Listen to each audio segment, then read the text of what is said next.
ನಮಸ್ಕಾರ. ಪ್ರಾಚೀನ ಭಾರತ ಅಂದ ತಕ್ಷಣ ನಮ್ಗೆಲ್ಲ ಸಾಮಾನ್ಯವಾಗಿ ನೆನಪಾಗೋದು ಮಹಾಕಾವ್ಯಗಳು, ಪುರಾಣಗಳು, ಆಧ್ಯಾತ್ಮಿಕತೆ ಅಲ್ವಾ?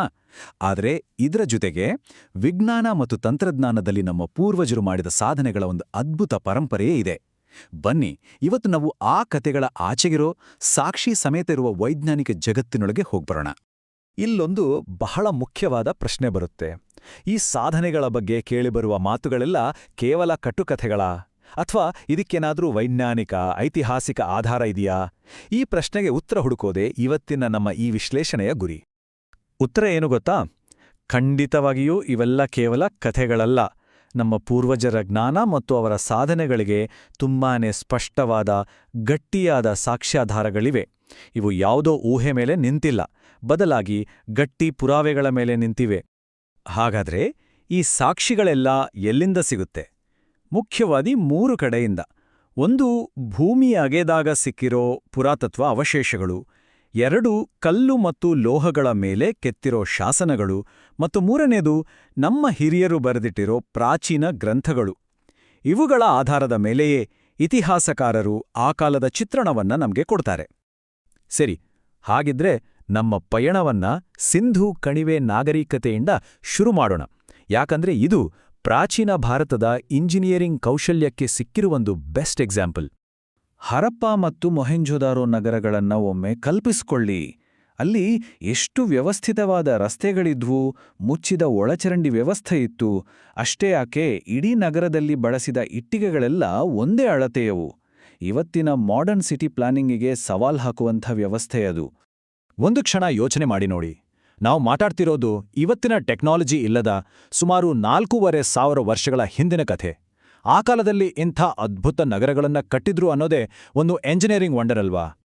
ಸರಿ, ಈಗ ಕಟ್ಟಡ ಇಂಜಿನಿಯರಿಂಗ್ ಜಗತ್ತಿನಿಂದ ಸ್ವಲ್ಪ ಗಣಿತದಂತಹ ಅಮೂರ್ತ ಜಗತ್ತಿಗೆ ಬರೋಣ. ಇಲ್ಲಿ ಪ್ರಾಚೀನ ಭಾರತವು ಇಡೀ ಜಗತ್ತಿಗೆ ಕೊಟ್ಟ ಒಂದು ಕ್ರಾಂತಿಕಾಲಿ ಕೊಡುಗೆಯ ಬಗ್ಗೆ ಮಾತಾಡೋಣ. ಶೂನ್ಯ. ಇದು ಸುಮ್ಮನೆ ಒಂದು ನಂಬರ್ ಅಲ್ಲ, ಇದೊಂದು ಕ್ರಾಂತಿಕಾರಿ ಐಡಿಯಾ. ಈ ಒಂದು ಪರಿಕಲ್ಪನೆನೇ ದಶಮಾಂಶ ಪದ್ಧತಿಗೆ ಅಡಿಪಾಯ ಹಾಕಿದ್ದು. ಇವತ್ತಿನ ಗಣಿತ, ಕಂಪ್ಯೂಟರ್ ಸೈನ್ಸ್ ಎಲ್ಲದಕ್ಕೂ ದಾರಿ ಮಾಡಿಕೊಟ್ಟಿದ್ದು ಇದೇ ಶೂನ್ಯ.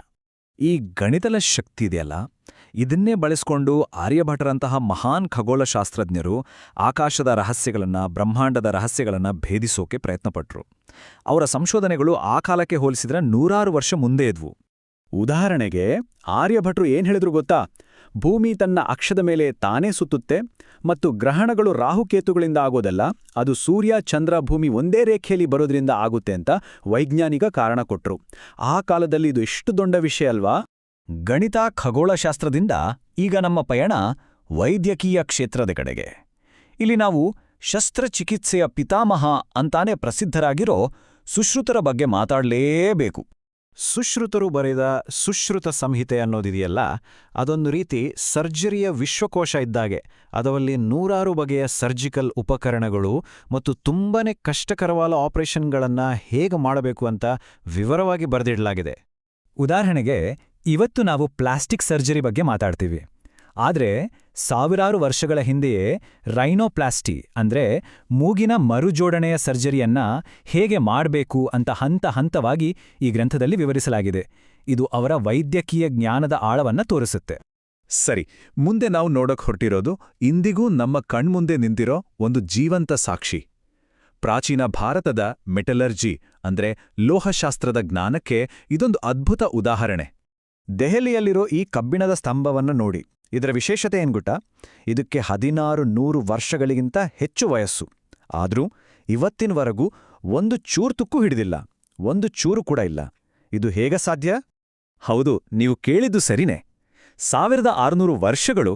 ಅದೆಷ್ಟೋ ಮಳೆ, ಗಾಳಿ, ಬಿಸಿಲನ್ನ ಸಹಿಸ್ಕೊಂಡು ಈ ಸ್ತಂಭ ಇವತ್ತಿಗೂ ಗಟ್ಟಿಯಾಗಿ ನಿಂತಿದೆ. ಇದು ಅವರ ಲೋಹಶಾಸ್ತ್ರದ ಜ್ಞಾನಕ್ಕೆ ಇದಕ್ಕಿಂತ ದೊಡ್ಡ ಸಾಕ್ಷಿ ಬೇಕಾ? ಇದರ ಹಿಂದಿರೋ ವಿಜ್ಞಾನ ಏನು ಅಂದ್ರೆ, ಈ ಕಂಬವನ್ನ ಮಾಡಿದ ಕಬ್ಬಿಣದಲ್ಲಿ ರಂಜಕ ಅಂದ್ರೆ ಫಾಸ್ಫರಸ್ ಅಂಶ ಹೆಚ್ಚಿದೆ. ಈ ಫಾಸ್ಫರಸ್ ಇದೆಯಲ್ಲ, ಇದು ಕಬ್ಬಿಣದ ಮೇಲೆ ಒಂದು ರೀತಿಯಲ್ಲಿ ನೈಸರ್ಗಿಕ ರಕ್ಷಣಾ ಕವಚವನ್ನ ತಯಾರಿ ಮಾಡುತ್ತೆ. ಇದೇ ಅದನ್ನ ತುಕ್ಕು ಹಿಡಿಯದಾಗೆ ಕಾಪಾಡುತ್ತೆ. ಇದು ಇವತ್ತಿನ ಕಬ್ಬಿಣದಲ್ಲೂ ಅಷ್ಟು ಸುಲಭವಾಗಿ ಸಿಗದ ಒಂದು ತಂತ್ರಜ್ಞಾನ. ಸರಿ, ಇಷ್ಟೆಲ್ಲ ಅದ್ಭುತಗಳನ್ನ ನೋಡಿದ್ವಿ. ಹಾಗಾದ್ರೆ ಈ ಎಲ್ಲ ಸಾಧನೆಗಳಿಂದ ನಾವು ಏನು ಕಲಿಬೇಕು? ಈ ಪರಂಪರೆಯನ್ನ ನಾವು ಹೇಗ್ ನೋಡ್ಬೇಕು? ನೋಡಿ, ಇಂಟರ್ನೆಟ್ನಲ್ಲಿ ಕೆಲವೊಮ್ಮೆ ಸಿಕ್ಕಾಪಟ್ಟೆ ಉತ್ಪ್ರೇಕ್ಷೆ ಕಥೆಗಳೆಲ್ಲ ಹರಿದಾಡ್ತಿತ್ತೆ. ಆದ್ರೆ ಆ ಕಥೆಗಳನ್ನ ನಂಬುವ ಅವಶ್ಯಕತೆನೇ ಇಲ್ಲ. ಯಾಕಂದ್ರೆ ಪುರಾತತ್ವ ಮತ್ತು ಐತಿಹಾಸಿಕ ಆಧಾರಗಳ ಮೇಲೆ ನಿಂತಿರೋ ನಮ್ಮ ನಿಜವಾದ ಸತ್ಯಗಳೇ ಆ ಕಥೆಗಳಿಗಿಂತ 1000 ಪಟ್ಟು ಹೆಚ್ಚು ಪ್ರಭಾವಶಾಲಿ. ಈ ಎಲ್ಲಾ ಸಾಧನೆಗಳು ಯಾವುದೋ ಮ್ಯಾಜಿಕ್ನಿಂದ ಅಥವಾ ಆಕಸ್ಮಿಕವಾಗಿ ನಡೆದಿದ್ದಲ್ಲ. ಇವುಗಳ ಹಿಂದೆ ನಮ್ಮ ಪೂರ್ವಜರ ನಿರಂತರ ಸಂಶೋಧನೆ, ಸೂಕ್ಷ್ಮವಾಗಿ ಗಮನಿಸೋ ಕಲೆ, ಪ್ರಯೋಗ ಮಾಡಿ ನೋಡೋ ಧೈರ್ಯ ಮತ್ತು ತಾರ್ಕಿಕ ಚಿಂತನೆ ಅಡಗಿದೆ. ಇದೇ ನಿಜವಾದ ವೈಜ್ಞಾನಿಕ ಮನೋಭಾವ. ಈ ಒಂದು ಮಾತು ಎಲ್ಲವನ್ನೂ ಹೇಳುತ್ತೆ. ನಿಜವಾದ ಇತಿಹಾಸವೇ ಸಾಕಷ್ಟು ಪ್ರಭಾವಶಾಲಿ. ನಮಗೆ ಉತ್ಪ್ರೇಕ್ಷೆಗಳ ಅವಶ್ಯಕತೆಯೇ ಇಲ್ಲ. ನಮ್ಮ ನೈಜ ಪರಂಪರೆಯೇ ನಮಗೆ ಹೆಮ್ಮೆ ಮತ್ತು ದೊಡ್ಡ ಸ್ಫೂರ್ತಿಯಾಗಿದೆ. ಹಾಗಾದ್ರೆ ಕೊನೆಗೊಂದು ಪ್ರಶ್ನೆ. ನಮ್ಮ ಪೂರ್ವಜರು ನಮಗೆ ಬಿಟ್ಟು ಹೋಗಿರೋ ಈ ಅದ್ಭುತ ಜ್ಞಾನದಿಂದ, ಈ ಕುತೂಹಲದಿಂದ ಇವತ್ತಿನ ಪೀಳಿಗೆ, ಇವತ್ತಿನ ಜಗತ್ತು ಏನನ್ನ ಕಲಿಯಬಹುದು? ಈ ಬಗ್ಗೆ ಯೋಚನೆ ಮಾಡ್ತಾ ಇರಿ.